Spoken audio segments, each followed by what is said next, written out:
Sur les pourvois qui avaient été initiés par M. Khalifa Sall et les personnes qui avaient été condamnées avec lui par la Cour d'appel de Dakar.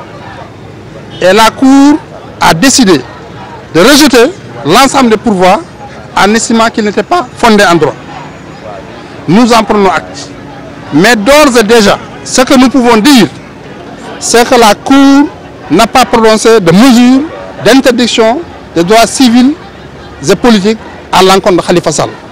Par conséquent, nous considérons que Khalifa Sall reste encore électeur et éligible.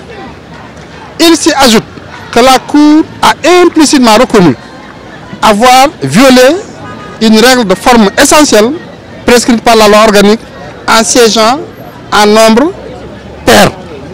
Alors que dans sa composition, la Cour suprême doit siéger en nombre impair. La Cour a essayé de nous expliquer qu'au moment du délibéré, ils étaient en nombre impair.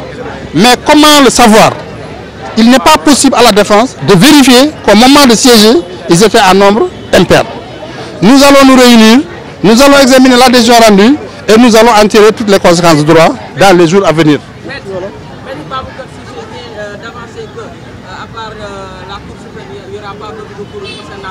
Mais il y a le rabat d'arrêt qui est encore possible. Et nous allons voir si... Ça, c'est son point de vue. Il ne met pas de ma compétence de critiquer les propos d'un confrère et surtout qui défend une partie adverse. Je ne le ferai pas. Non, Khalifa Sall n'est pas hors course. La Cour suprême ne l'a pas dit et les voies de recours restent encore ouvertes. Par conséquent, ce que M. Cissé a dit, je le respecte, mais ça ne nous engage pas.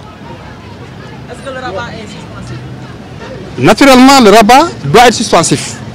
Parce que en matière pénale, le recours est suspensif et le rabat est un recours pénal. Par conséquent, il doit être suspensif. Mais ça, il est libre de le faire. On ne peut pas le lui interdire. À cet instant, on va casser ce verdict. Il n'a qu'à... Ce verdict-là ne sera jamais cassé. Parce que vous savez, la Cour suprême, c'est la pyramide, c'est le sommet de la pyramide judiciaire. La Cour suprême, après la Cour suprême, c'est le bon Dieu. Il n'y a pas une autre juridiction. Voilà. La CEDEAO n'est pas une juridiction supranationale.